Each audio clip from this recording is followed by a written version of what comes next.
Simulan po natin ang pagdiriwang sa ngalan ng Ama at ng Anak at ng Espiritu Santo. Amen. Ang pagpapala ng ating Panginoong Jesucristo, ang pag-ibig ng Diyos Ama at ang pagkipagkaisa ng Espiritu Santo naway sumainyong lahat. At sumayo rin. Mga minamahal kong mga kapatid, nagbibigay papuri tayo sa Ama at Anak at Espiritu Santo na siyang punot dulo ng ating buhay. Sa banal na Santatlo, nakita natin ang hiwaga ng pagkakatawang tao ng Diyos at kanyang pagliligtas. Nilikha tayo ng Diyos at sinugo niya ang kanyang bugtong na anak upang iligtas tayo sa pagkakasala. Isinugo naman ang Espiritu Santo upang patuloy na maghatid ng kaligtasang tinamo ni Kristo para sa lahat ng tao, sa lahat ng dako at sa lahat ng panahon. At upang tayo po ay maging karapat-dapat gumanap sa banal na pagdiriwang na ito, alalahanin po natin ang ating mga pagkukulang at nagawang pagkakasala at buong kababaang loob po tayong humiling ng awa at pagpapatawad mula sa Diyos. Inaamin ko sa makapangyarihang Diyos at sa inyo mga kapatid, na lubha akong nagkasala sa isip, sa salita at sa gawa, at sa aking pagkukulang. Kaya isinasamo ko sa mahal na Birheng Maria, sa lahat ng mga anghel at mga banal, at sa inyo mga kapatid, na ako'y ipanalangin sa Panginoong ating Diyos. Kaawaan tayo ng makapangyarihang Diyos, patawarin tayo sa ating mga kasalanan, at patnubayan tayo sa buhay na walang hanggan. Amen. Panginoon, kaawaan mo kami. Panginoon, kaawaan mo kami. Kristo, kaawaan mo kami. Kristo, kaawaan mo kami. Panginoon, kaawaan mo kami. Panginoon, kaawaan mo kami.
Manalangin tayo.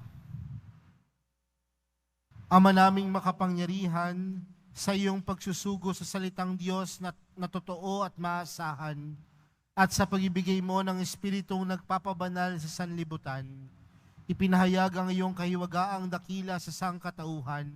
Sa pananampalatayang aming ngayong ipinagdiriwang, ipagkaloob mong aming maidangal ang tatlong persona sa walang hanggang kadakilaan, at aming sambahing lubusan ang iyong iisang pagkadiyos sa mahal na kapangyarihan, sa pamamagitan ni Jesucristo, kasama ng Espiritu Santo, magpa sa walang hanggan.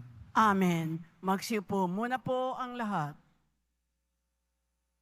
Pagbasa mula sa aklat ng Deuteronomio.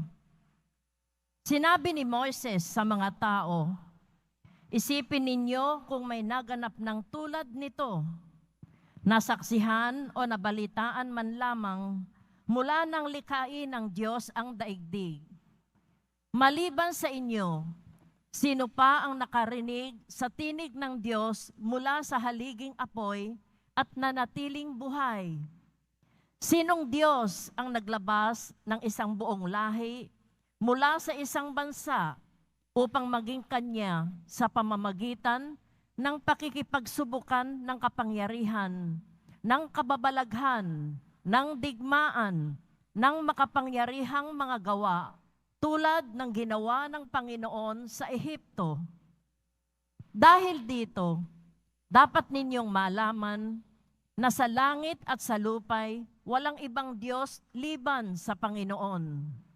Kaya nga, dapat ninyong sundin ang kanyang mga utos at tuntuning sinasabi ko sa inyo ngayon. Sa gayon, mapapanuto kayo at ang lahing susunod sa inyo.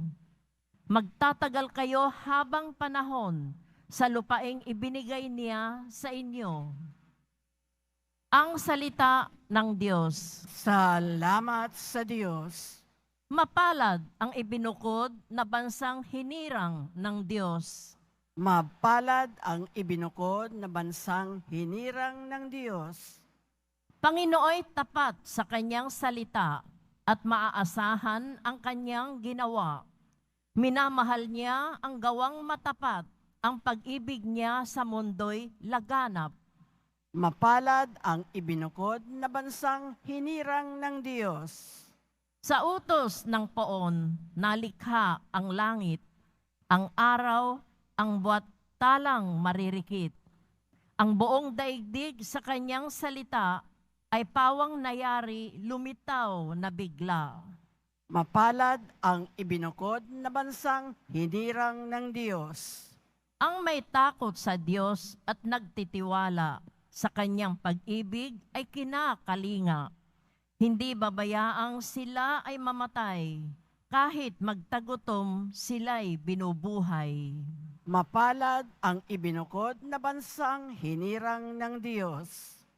Ang ating pag-asay nasa Panginoon. Siya ang sanggalang natin at katulong. Ipagkaloob mo na aming makamit. O poon, ang iyong wagas na pag-ibig, yamang ang pag-asay sa iyo nasasalig. Mapalad ang ibinukod na bansang hinirang ng Diyos.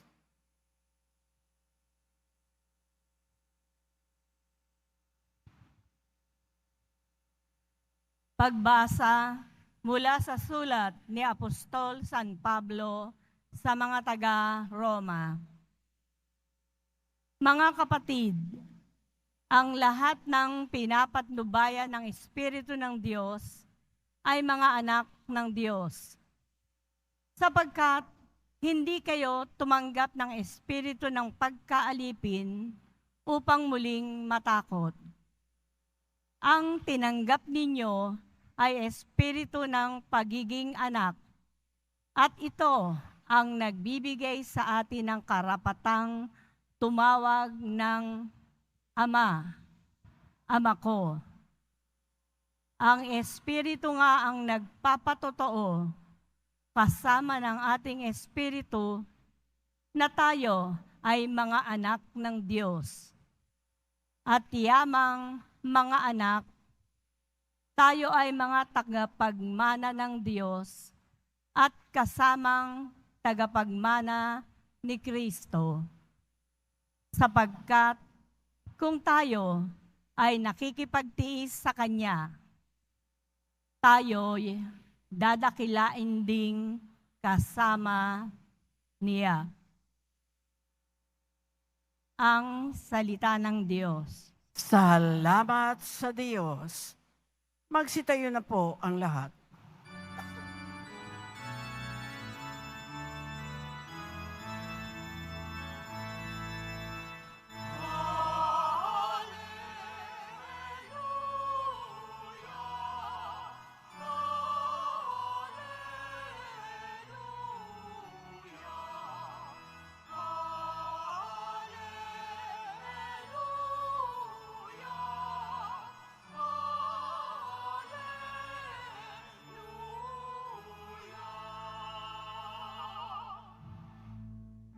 Dakila ang amang mahal, anak Espiritong banal, noong ngayon kailan pa man.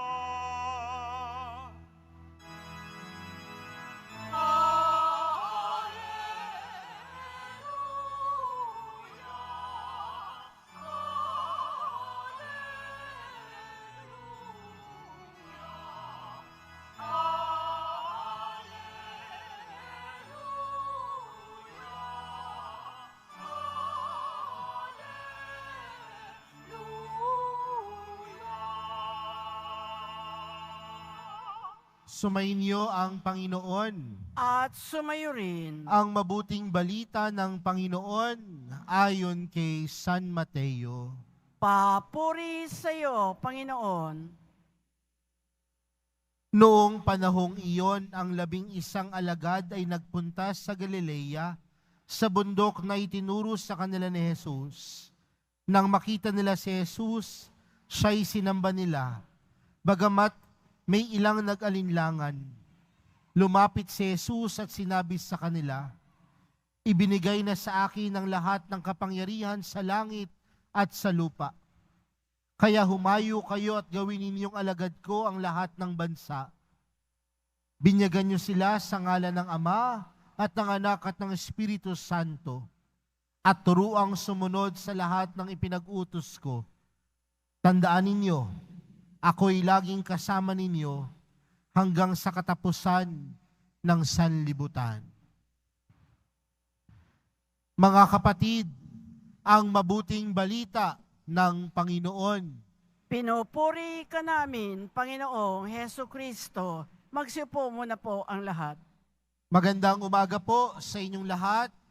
Umaga, Father. Pakibati nga ang katabi ng magandang umaga. At palakpakan po natin ang ating mahal na pong Jesus Nazareno. Mga kapatid, sa araw na ito ay pinagdiriwang po natin ang dakilang kapistahan ng banal na Santatlo. At tayo po bilang mga Kristiyano at bilang mga Katoliko, marahil alam natin ang pinatutunguhan ng banal na Santatlo, na meron tayong iisang Diyos at tatlong persona. Uulitin ko, iisang Diyos at ngunit tatlong persona. At ano po ang tatlong persona ng iisang Diyos na meron tayo? Ama, Anak, at ng Espiritu Santo. At nangangahulugan, mga kapatid, na sa buhay pananampalataya natin, dito nakasentro ang ating pananampalataya sa Diyos.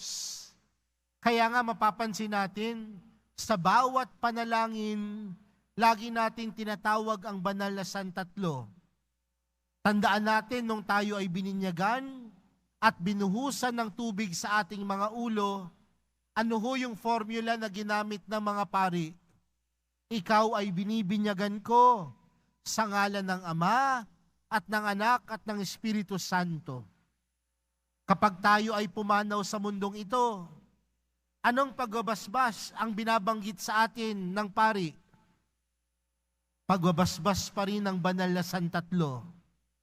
Kapag tayo ho ay nagpapabasbas ng mga religious articles, ng mga rosaryo, ng mga litrato, ng mga santo, ni Jesus.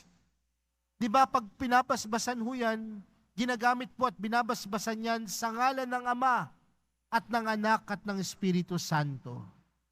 Nangangahulugan mga kapatid, na ang pananampalataya natin bilang mga Kristiyano at Katoliko ay laging nakaugnay sa banal na santatlo. Pero mga kapatid, tandaan po natin na ang pagdiriwang natin sa araw na ito ay hindi ho nagpapatungkol sa isang kaganapan. O sa English, it is not an event.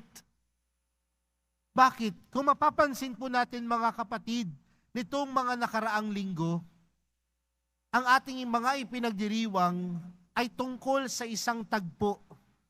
Tandaan natin nung nakaraang linggo, ano po ang ating ipinagdiwang? Ang pagbaba ng Espiritu Santo. 2 linggo na ang nakaraan, ano po ang ating ipinagdiwang? Ang pag-akyat ni Jesus sa kalangitan. Nung mga nakaraang linggo, ang ipinagdiwang natin? Ang muling pagkabuhay ni Jesus, ang pagkapakasakit at pagkamatay ni Jesus sa krus, at ang kanyang muling pagkabuhay. Mga tagpo sa buhay ng Panginoon. Pero sa araw na ito, ano po ang ipinagdiriwang natin? Hindi isang tagpo. Bagkus ang ipinagdiriwang natin sa araw na ito ay ang pagka-Diyos ni Jesus. We are not celebrating an event of what happened to God, but we are celebrating who God is. Kaya nga kapag tinanong ko po kayo, kilala niyo po ba ang Diyos? Ano po ang sasagot ninyo? Marahil oo. Pero gaano kalalim ang ating pagkilala sa Diyos? At hayaan po natin na sa araw na ito, mas mapalalim pa po natin ang pagkakilala natin sa banal na santatlo, sa iisang Diyos at 3 persona. Sa atin pong unang pagbasa mula sa aklat ng Deuteronomio, ano po ang ipinaalala sa atin? Na ang Diyos Ama ay ang Diyos na naglikha. At ano po ang nilikha ng Diyos Ama? Nilikha niya ang bayan ng Israel. Nilikha niya ang piniling tao o bayan ng Israel. Nilikha niya ang lahat ng sanlibutan. Dahil ang pagkakilala natin sa Diyos Ama ay ang Diyos na lumikha.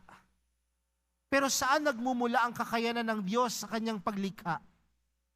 Sa kanyang pag-ibig sa bawat isa.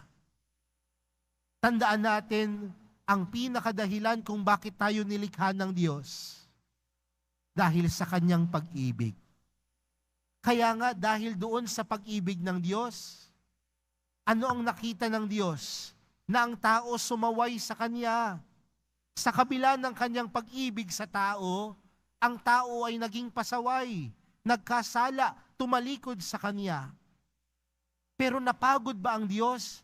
Hindi. Kaya ano ang ginawa ng Diyos? Nagpadala siya ng kanyang nag-iisang anak. At ano ang ginawa ng kanyang nag-iisang anak? Iniligtas tayo sa ating pagkakasala.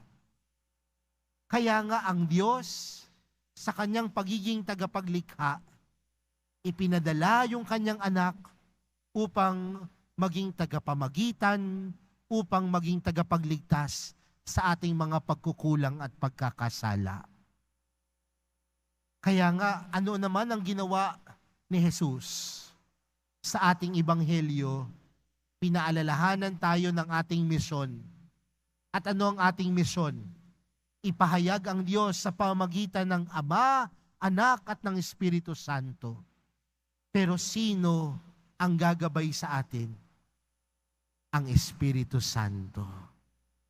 Mula sa Ama na tagapaglikha, sa Anak na ipinadala ng Ama, at ang Espiritu Santo na gumagabay sa atin upang tayo ay manatiling nakaugnay sa Ama at sa Anak. Yan ang banal na Santatlo. Yaan ang Diyos. Pero mga kapatid, wag lang sana natin makita ang mga bagay at kakayanan ng Diyos na kumilos sa ating buhay, kundi makita natin na siya ay tunay na Diyos. Hindi sa mga bagay na kaya niyang gawin, kundi makita natin na siya ay Diyos. Bakit ko sinasabi ang mga bagay na ito? Dahil may mga pagkakataon sa buhay natin na nakikita lang natin ang pagka-Diyos ng Diyos sa mga oras na tayo ay payapa. Sa mga oras na tayo ay maayos ang ating pamumuhay, puno ng sigla, puno ng tuwa. Pero minsan, kapag humaharap na tayo sa pagsubok, humaharap na tayo sa hirap ng buhay, minsan napapatanong tayo, nasaan ang Diyos? Dahil lang tingin natin sa Diyos, nandun lang ang ating pagmamahal sa Kanya minsan. Sa mga pagkakataon, nakikita natin ang Kanyang pagkilos at paggawa. Pero sa araw na ito, mga kapatid, wag lang nating tingnan ang kayang gawin ng Diyos, kundi makita natin na siya ay Diyos dahil siya ay Diyos. He is God because He is God. Minsan po kapag nagtatanong po ako o nag-i-interview po ako ng mga ikakasal, lagi ko pong tinatanong yan sa mga ikinakasal. Bakit mo pakakasalan ng taong ito? At minsan po, napakahabang litanya yung aking nakatatanggap na sagot. Sasabihin ng isa, Father, pakakasalan ko siya kasi mabait siya.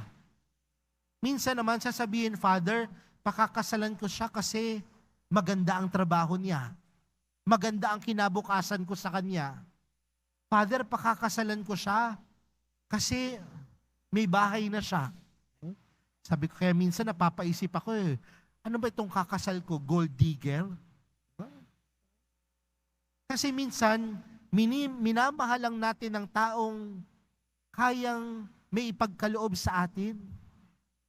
May mga pagkakataon na binibigyang halaga lang natin yung mga taong may magagawa sa atin.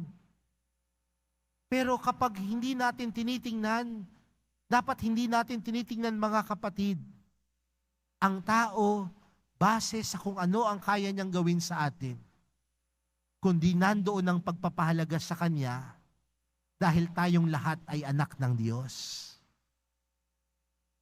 At ganun din nawa tayo, mga kapatid, sa ating pakikipag-ugnayan sa Diyos. Hindi natin tinitingnan yung kahalagahan ng Diyos sa buhay natin base sa kung ano ang kaya niyang gawin sa atin. Kundi nakikita natin ang Diyos na mahalaga sa buhay natin dahil siya ay Diyos. Meron po akong isang pelikulang napanood, isang babae at isang lalaki, at sila ay nagtatalo. At sa kanilang pagtatalo, sinabi nung isa sa kanila, mahal mo ba ako dahil kailangan mo ako? O kailangan mo ako dahil mahal mo ako? Anong palabas ho yun? Alam nung ilan, no? Pero nung pinagninilayan ko ho, yung tagpong iyon, parang may kulang.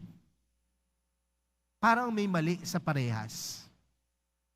Kung titingnan natin ang relasyon natin sa Diyos, hindi natin mahal ang Diyos dahil kailangan natin. At hindi natin kailangan ng Diyos kaya minamahal natin ang Diyos.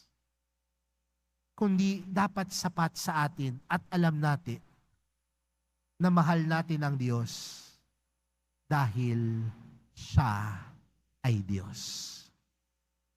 We love God not because we need God. Or we cannot even say we need God, that's why we love God. But we should always say we love God because He is God. Kaya mga kapatid, sa mga oras na tayo ay nahihirapan sa buhay, mahalin mo ang Diyos.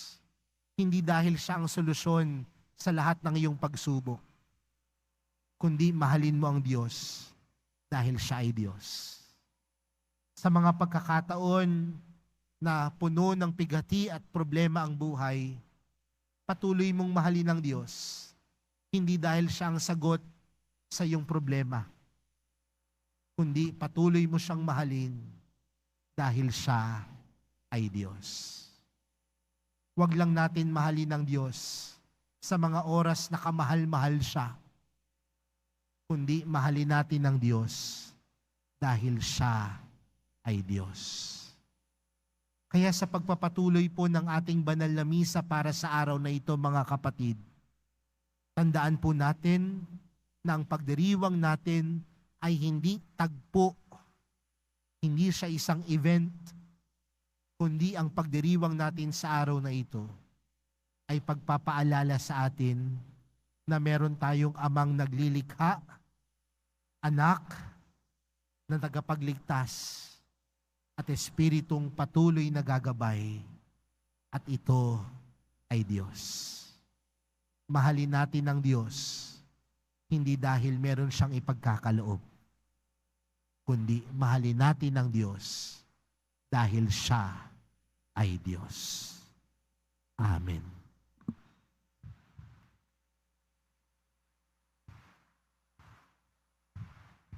Magsitayo na po ang lahat. Sumasampalataya ako sa Diyos amang makapangyarihan sa lahat na may gawa ng langit at lupa. Sumasampalataya ako kay Jesucristo, iisang anak ng Diyos, Panginoon nating lahat, nagkatawang tao siya lalang ng Espiritu Santo, ipinanganak ni Santa Mariang Birhen, pakasakit ni Poncio Pilato, ipinako sa krus, namatay inilibing, nanaog sa kinaroroonan ng mga yumao, nang may 3 araw na buhay ng mag-uli, umakyat sa langit, naluklok sa kanan ng Diyos amang makapangyarihan sa lahat. Doon magmumulang paririto at hukom sa nangabubuhay at nangamatay na tao. Sumasampalataya naman ako sa Diyos Espiritu Santo, sa banal na simbahang katolika, sa kasamahan ng mga banal, sa kapatawaran ng mga kasalanan, sa pagkabuhay na muli ng nangamatay na tao, at sa buhay na walang hanggan. Amen. Mga minamahal kong mga kapatid, ang Diyos Ama ang tagapaglikha. Ibinigay niya sa atin ang kanyang anak upang maging buhay at kaligtasan natin. Manalangin tayo sa patnubay ng Espiritu Santo. Ang atin pong panalangin, Panginoon, dinggin mo ang iyong sambayanan. Panginoon, dinggin mo ang iyong sambayanan. Nawa ang simbahan ay maging daluyan ng kapayapaan at pag-asa para sa lahat ng tao. Manalangin tayo. Panginoon, dinggin mo ang iyong sambayanan. Nawa ang mga pinuno ng simbahan ay makinig sa tinig ng Espiritu Santo upang magabayan nila ng mahusay ang mga mananampalataya.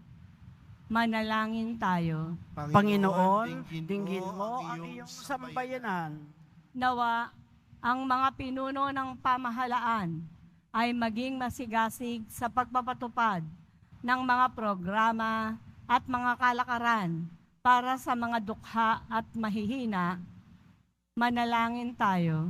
Panginoon, dinggin mo ang iyong sambayanan. Nawa ang mga relihiyoso at mga relihiyosa ay maging tapat sa pagsasabuhay ng salita ng Diyos sa lahat ng panahon. Manalangin tayo. Panginoon, dinggin mo ang iyong sambayanan. Nawa ang lahat ng mga yumao ay makapasok sa walang hanggang kaharian ng Diyos. Manalangin tayo. Panginoon, dinggin mo ang iyong sambayanan. Ama, turuan mo po kaming maging masayang pamayanang nagmamahalang tulad ng banal na santatlo.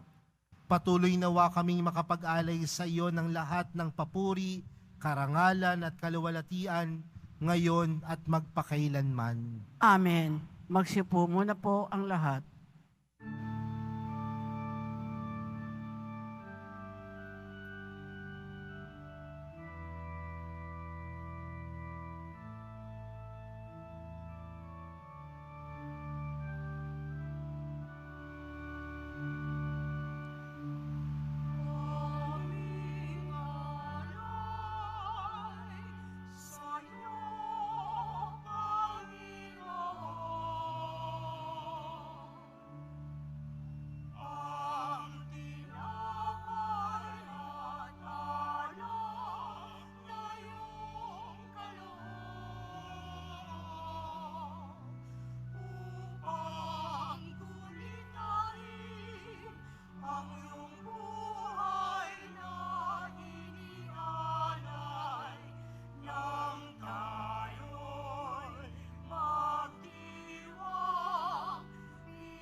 Magsitayo na po ang lahat. Manalangin po kayo mga kapatid upang ang paghahain natin ay kalugdan ng Diyos amang makapangyarihan. Tanggapin nawa ng Panginoon itong paghahain sa iyong mga kamay sa kapurihan niya at karangalan sa ating kapakinabangan at sa buong sambayanan niyang banal. Ama naming lumikha, gawin mong banal ang mga alay na aming inihanda. Ngayong aming sinasamba at sinasambit ang ngalan mong dakila. At pakundangan sa mga alay na ngayon nasa dambana, kami naway maging laging nakalaan sa iyong adhika sa pamagitan ni Jesucristo kasama ng Espiritu Santo magpa sa walang hanggan. Amen. Sumainyo ang Panginoon. At sumayo rin. Itaas sa Diyos ang inyong puso at diwa. Itinaas na namin sa Panginoon. Pasalamatan natin ang Panginoong ating Diyos. Marapat na siya ay pasalamatan. Ama naming makapangyarihan, tunay ngang marapat na ikaw ay aming pasalamatan. Kaisa ng iyong anak at ng Espiritu Santo, ikaw ay iisang Diyos na pinapanginoon ng mga tao. Ang iyong anak at Espiritu ay di naiiba sa pagka-Diyos mo. Ano pat kahit tatlo'y iisang Diyos na totoo. Ang kadakilaan mong ipinahiwatig upang aming panaligan ay siya rin nawang sinasampalatayanan tungkol sa iyong anak at Espiritong banal. Bagamat may tanging pag-iral ang bawat isa, iisang Diyos pa rin ang aming sinasamba. Sa kapangyarihang taglay ay walang pagkakaiba. Kaya kaisa ng mga anghel na nagsisiawit ng papuri sa iyo, nang walang humpay sa kalangitan, kami nagbubunyi sa iyong kadakilaan.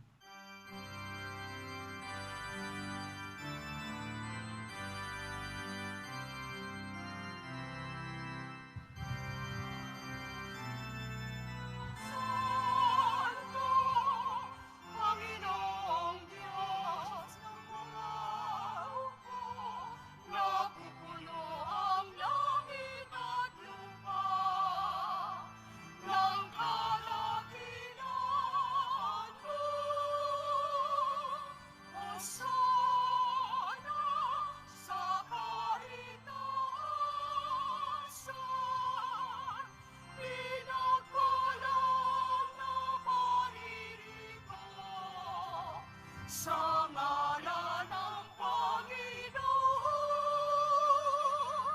Hosana sa kaitaasan.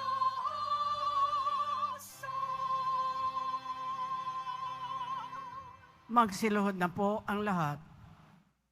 Ama naming banal, ikaw ang bukal ng tanang kabanalan, kaya't sa pamagitan ng iyong Espiritu, gawin mong banal ang kaloob na ito, upang para sa amin maging katawan at dugo ng aming Panginoong Heso Kristo. Bago niya pinagtiis ang kusang loob na maging handog, hinawakan niya ang tinapay, pinasalamatan kanya, pinaghati-hati niya iyon, iniabot sa kanyang mga alagad at sinabi, tanggapin ninyong lahat ito at kanin. Ito ang aking katawan na ihahandog para sa inyo.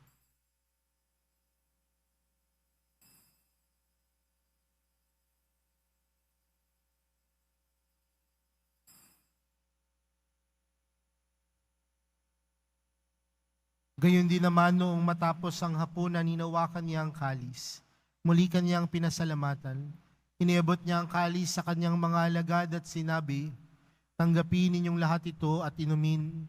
Ito ang kalis ng aking dugo, ng bago at walang hanggang tipan.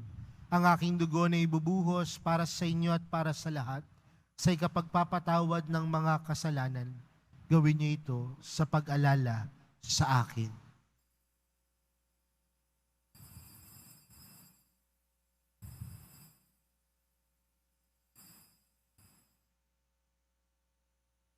Magsitayo na po ang lahat. Ipagbunyi natin ang misteryo ng pananampalataya. Si Kristo'y namatay, si Kristo'y nabuhay, si Kristo'y babalik sa wakas ng panahon. Ama, ginagawa namin ngayon ang pag-alala sa pagkamatay at muling pagkabuhay ng iyong anak.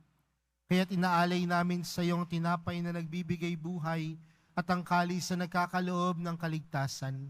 Kami nagpapasalamat dahil kami iyong minarapat na tumayo sa harap mo para maglingkod sa iyo. Isinasamo namin kaming magsasalo-salo sa katawan at dugo ni Kristo ay mabuklod sa pagkakaisa sa pamagitan ng Espiritu Santo. Ama, lingapin mo ang iyong simbahang laganap sa buong daigdig.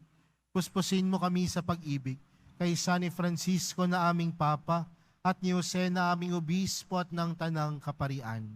Alalahanin mo rin ang mga kapatid naming nahimlay nang may pag-asang sila'y muling mabubuhay, gayon din ang lahat ng mga pumanaw. Kaawaan mo sila at patuloyin sa iyong kaliwanagan. Kaawaan mo at pagindapatin kaming lahat na makasalo sa iyong buhay na walang wakas, kaysa ng mahal na Birheng Maria na ina ng Diyos, ng kabiyak ng puso niyang si San Jose, kaysa ng mga apostol at ng lahat ng mga banal na namuhay dito sa daigdig ng kalugod-lugod sa iyo. May pagdiwang nawa namin ang pagpupuri sa ikararangal mo sa pamagitan ng iyong anak na aming Panginoong Hesukristo. Sa pamagitan ni Kristo, kasama niya at sa Kanya, ang lahat ng parangal at papuri ay sa iyo, Diyos amang makapangyarihan, kasama ng Espiritu Santo, magpa sa walang hanggan.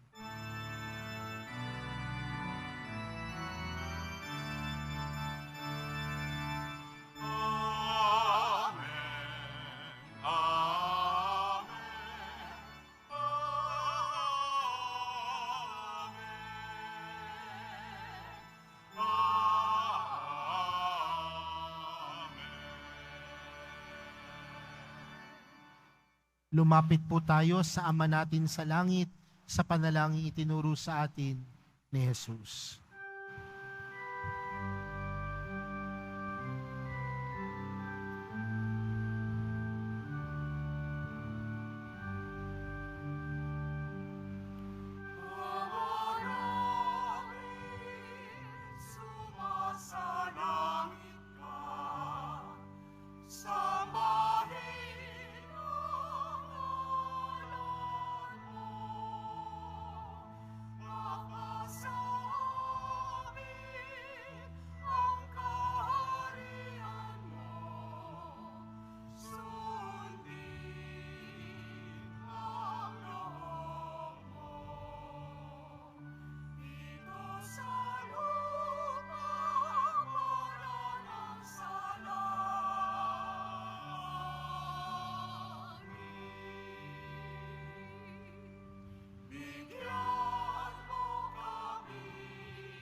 Hinihiling po namin kami adya sa lahat ng masama, pagkalooban ng kapayapaan araw-araw, iligtas sa kasalanan at ilayo sa lahat ng kapahamakan. Samantalang aming pinananabikan ang dakilang araw ng pagkapahayag ng tagapagligtas naming si Jesucristo. Sapagkat iyo ang kaharian at ang kapangyarihan at ang kapurihan magpakailanman. Amen. Panginoong Jesucristo, sinabi mo sa iyong mga apostol, kapayapaan ang iniwan ko sa inyo, ang aking kapayapaan ang ibinibigay ko sa inyo. Tunghayan mo ang aming pananampalataya at huwag ang aming pagkakasala. Pagkalooban mo kami ng kapayapaan at pagkakaisa ayon sa iyong kalooban, kasama ng Espiritu Santo, magpa sa walang hanggan. Amen. Ang kapayapaan ng Panginoon ay laging sumainyo. At sumayo rin. Magbigayan po kayo ng kapayapaan sa isa't isa.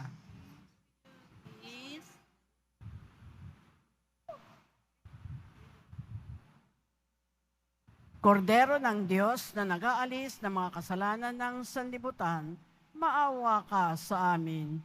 Kordero ng Diyos na nag-aalis ng mga kasalanan ng sanlibutan, maawa ka sa amin. Kordero ng Diyos na nag-aalis ng mga kasalanan ng sanlibutan, ipagkaloob mo sa amin ang kapayapaan, magsiluhod po ang lahat.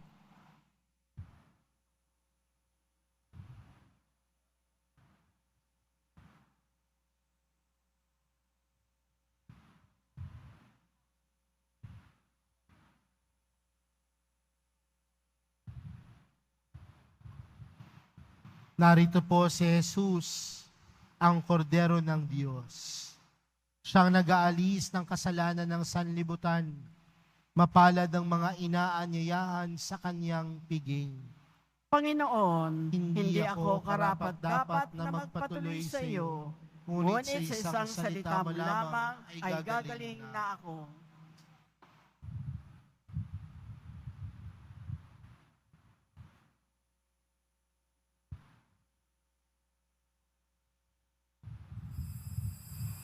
Para sa lahat ng tatanggap ng banal na komunyon, sasagot po tayo ng amen pagkasabi ng pari o na lay minister ng katawan ni Kristo at isubo agad sa bibig bago umalis sa harapan ng pari o lay minister. Sumunod po tayo.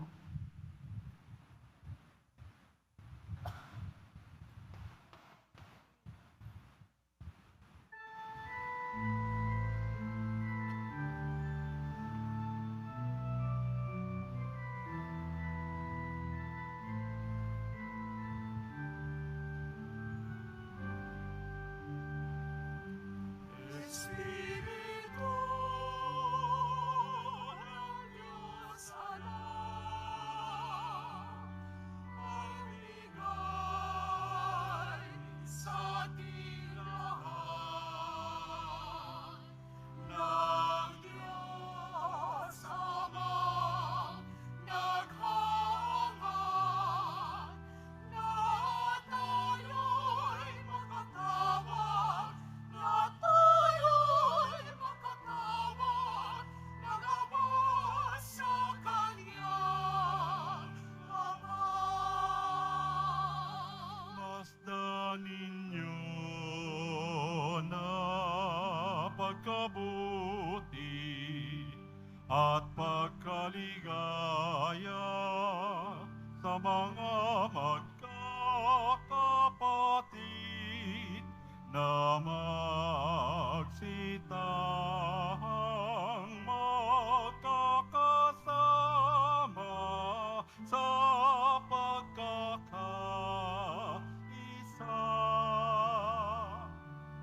Espiritu ng Diyos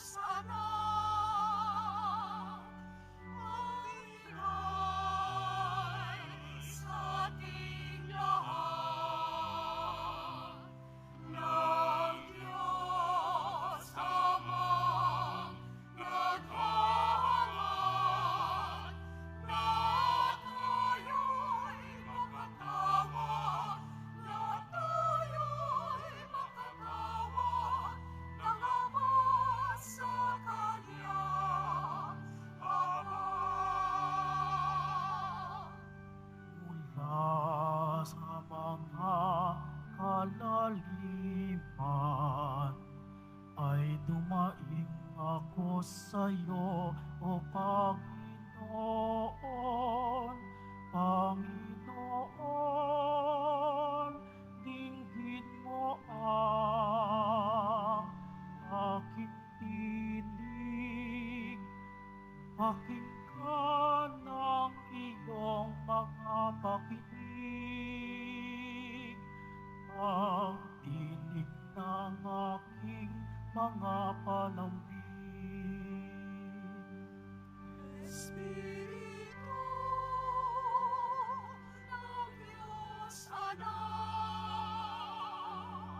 magbigay sa ating lahat ng Diyos Amang naghahanap na tayo'y makatawa, na tayo'y makatawa ng Ama sa Kanyang Ama. Purihin mo, Panginoon, magsiawit kayo sa Panginoon ng bagong awit, at ang Kanyang kapurihan sa kapisanan ng mga anak.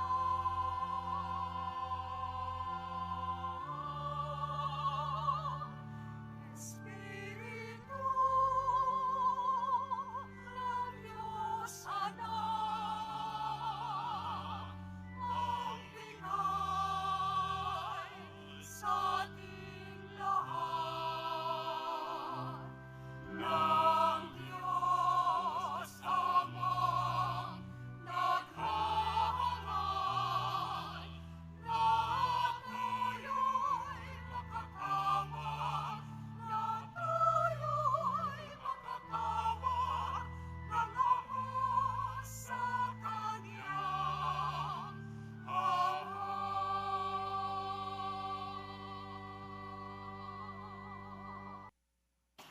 Manalangin tayo.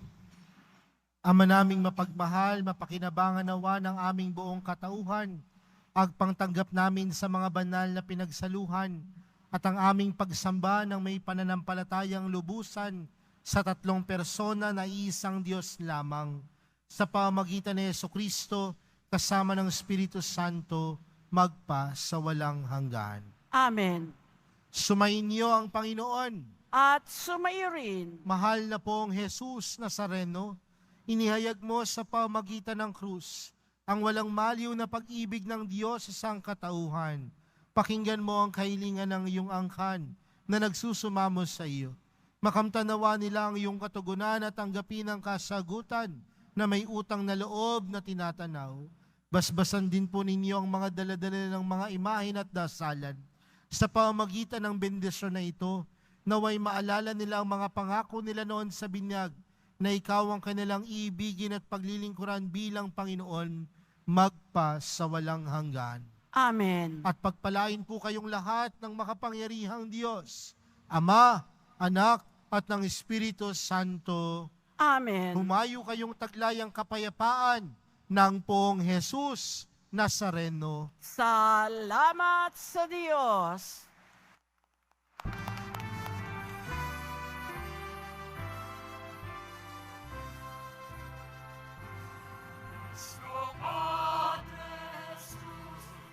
Nazareno, sinasamba ka namin,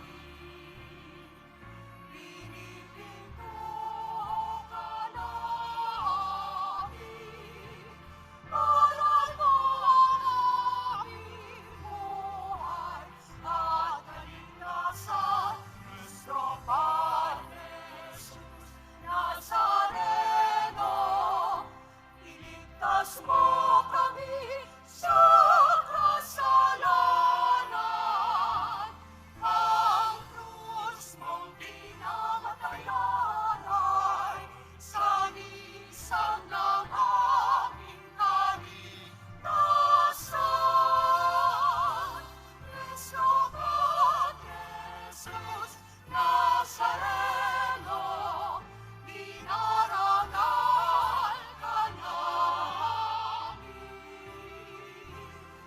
sa